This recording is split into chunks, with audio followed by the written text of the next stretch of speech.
समाज से? मोदी जी ओबीसी समाज से नहीं आते हैं। मोदी जी आरएसएस से आते हैं। मोदी जी की विचारधारा आरएसएस से है। मोदी जी मंदिर के मठाधीशों से, आरएसएस के जो हेड हैं उनके आदेशों से चलते हैं। उत्तर प्रदेश में तो शिक्षक भर्ती का मामला भी गरमाया हुआ है, किस तरीके से सामने? उत्तर प्रदेश का मतलब ही है कि उत्तर आने से पहले ही लीक हो जाता है। अच्छा। हाँ, बहुजन समाज को पीछे करने के लिए सर्वप्रथम शिक्षा का आह्वान किया जा रहा है।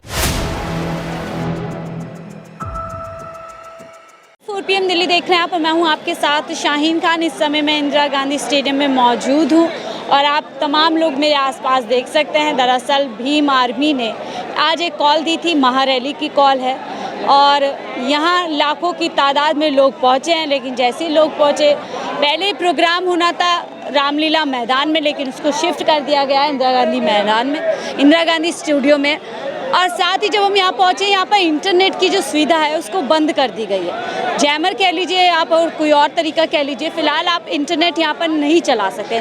सवाल ही उठता है कि आखिरकार लोकतंत्र में जब जनता अपनी कोई बात रखने के लिए इस तरीके से इकट्ठा होना चाहती है, तो वहाँ पर इस तरीके से इंटरनेट बंद कर करके आखिरकार कौन सा सच छिपाने की कोशिश की जा रही है या कौन सी आवाज़ दबाने की कोशिश की जा रही है। तमाम लोग देख सकते हैं पूरी तरीके से नीला गमछा कह लीजिए, नीला झंडा कह लीजिए, यानी कि अंबेडकर वादी यहाँ पर पहुँचे हैं। सर, क्या कुछ कहेंगे? पहले आपका प्रोग्राम होना था रामलीला मैदान में, भारी संख्या के साथ में आप लोगों को शिफ्ट कर दिया यहाँ पर और अब यहाँ पर इंटरनेट भी बंद कर दिया गया। ऐसा है, भाई चंद्रशेखर आज़ाद जी ने एक ऐलान किया था कुछ दिन पहले कि इस केंद्र की सरकार को घुटने टिकवाने का काम करेंगे। हाँ। तो माननीय नरेंद्र मोदी जी और उनकी भाजपा सरकार डर गई, इसलिए उनने बरसात का बहाना बना के रामलीला मैदान की परमिशन कैंसिल कर दी और फिर कैसे भी करके भाई चंद्रशेखर आज़ाद जी ने यहाँ की परमिशन करा दी। यहाँ की भी परमिशन कैंसिल कराने के चक्कर में लाख वो हुए, लेकिन ये देश संविधान से चल रहा है, तो संविधान के द्वारा यहाँ पर परमिशन मिल गई हमें। तो ये मामला यहाँ पर भी इंटरनेट बंद किया हुआ है, क्या वजह लग रही है? बाजी ये है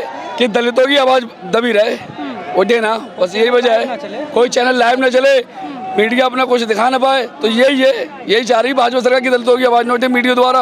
आप लोग यहाँ घूम रही हो गर्मी में, हर तरीके से आपकी टीमें घूम रही हैं, तो ये भाजपा की सरकार और ये तमाम इंटरनेट इसी कारण बंद कर दिए गए ताकि दलितों की आवाज़ ना उठे। क्योंकि अम्बेडकर वादियों को डराने के लिए जो घबरा गई आप लोगों की संख्या देख करके, उसी का असर है कि इंटरनेट बंद कर दिया और जगह आपको छोटी दे दी गई। जगह छोटी दी गई और जगह छोटी देने का ये मतलब था कि आप देख रहे हैं कम से कम 2.5 से 2 लाख आदमी अंदर इस हॉल में हैं, ऑडिटोरियम में, और 7 से 8 लाख लोग इस समय दिल्ली में हैं हमारी भीम आर्मी के। देखिए, जब ये सरकार दलित, पिछड़े, आदिवासी और वंचित लोगों के अधिकारों का हनन करेगी, पूरा समाज इसी तरह से सड़कों पर आएगा और इस परमिशन को भी वो कैंसिल करने को थे, लेकिन भाई का आदेश, और हम भी ये चाहते थे कि अगर ये भी परमिशन कैंसिल की गई तो फिर हम दिल्ली की सड़कों पर बैठेंगे। कहीं ना कहीं आज ना हमारे पास सत्ता है, ना हमारे पास संसद हैं, इकलौते भाई चंद्रशेखर आज़ाद हमारे सांसद हैं और वो पूरी ईमानदारी, सत्यनिष्ठा से दलित, शोषित, वंचित, मुस्लिम समाज की आवाज़ उठाते हैं। तो जिनकी संसद में भागीदारी नहीं होती है वो अपनी ताकत केवल सड़कों पर दिखा सकते हैं। मान्यवर काशीराम साहब ये कहा करते थे, जो हमारा आरक्षण है उसमें इन्होंने बंटवारा क्रीमी लेयर का जो प्रावधान लेकर के आए हैं, उसमें आपस में भाई भाई में ये फूट डालने का काम कर रहे हैं। और बहुत सारे मीडिया बंधुओं ने हमसे ये पूछा कि आप ही का एक तमगा वाल्मीकि समाज आपसे खिलाफ है।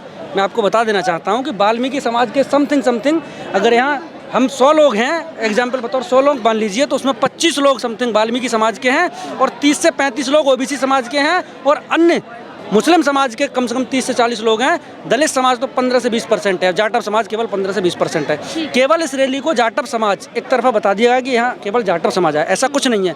हर धर्म जाति के लोग यहाँ पर आए हैं और जो वाल्मीकि समाज के जिन कुछ लोगों ने हमारे इसका समर्थन किया है। सुप्रीम कोर्ट के फैसले का विरोध क्यों कर रहे हैं आप लोग? सुप्रीम कोर्ट के फैसले का विरोध इसलिए कर रहे हैं कि इन्होंने पहले से ही आरक्षण में घात लगा रखी है। आप सोच के देखिए, अगर हमारे हिस्से में 50,000 वैकेंसी निकलें तो ब्राह्मणवादी जो सरकार है वो सवर्णों को पूरी की पूरी वैकेंसी दे करके, और अगर SC OBC समाज के हिस्से में अगर 10,000 नौकरियां मिली तो उनमें से वो 5,000 नौकरियां भर के 5,000 नौकरियों को बैकलॉग भर्ती में डाल देते हैं। और आज़ादी से आज तक कम से कम 24 से 25 लाख बैकलॉग भर्तियां समथिंग हो गई हैं। अगर आज सरकार के मुखिया प्रधानमंत्री मोदी जी वो खुद कहते हैं मैं OBC समाज से आता हूँ। OBC समाज से मोदी जी OBC समाज से नहीं आते हैं। मोदी जी RSS से आते हैं। मोदी जी की विचारधारा RSS से है।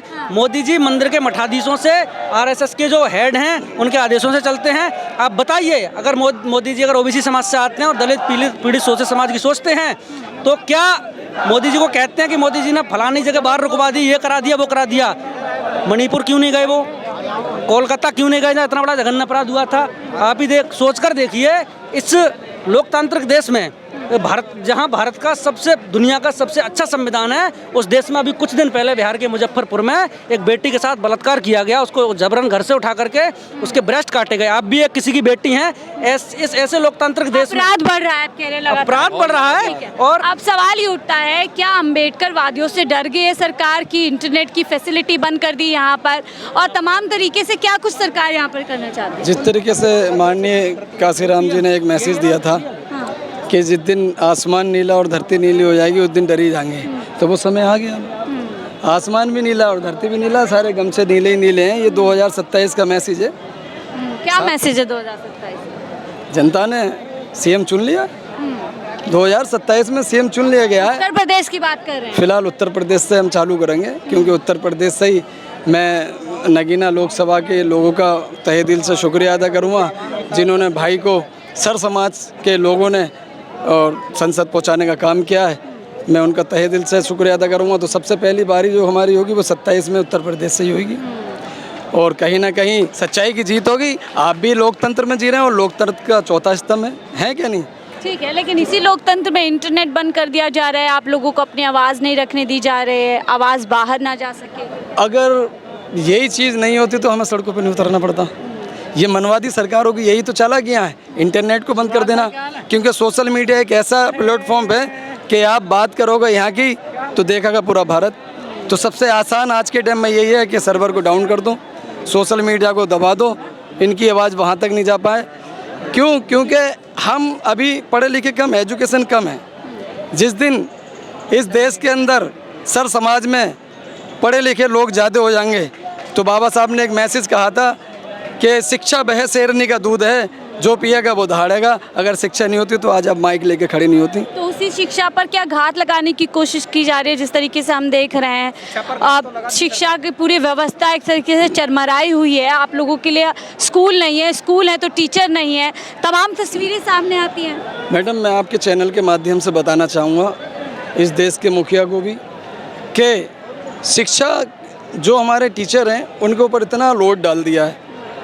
अब इलेक्शन आएगा तो उनको उसके सर्वा करना है। उत्तर प्रदेश में तो शिक्षक भर्ती का मामला भी गरमाया हुआ है, किस तरीके से सामने? उत्तर प्रदेश का मतलब ही है कि उत्तर आने से पहले ही लीक हो जाता है। अच्छा। हाँ, अब आप मान के चलो कि एक पर व्यक्ति 200 से 400 रुपये भर करके, जो खून पसीने की कमा करके, उसका फादर जो खून पसीने से पैसे कमा करके पेपर एक फिल कराता है और उसके बाद पेपर लीक हो जाता है, करोड़ों अरबों रुपए सरकार के खाते में चले जाते हैं। क्या ये सही है?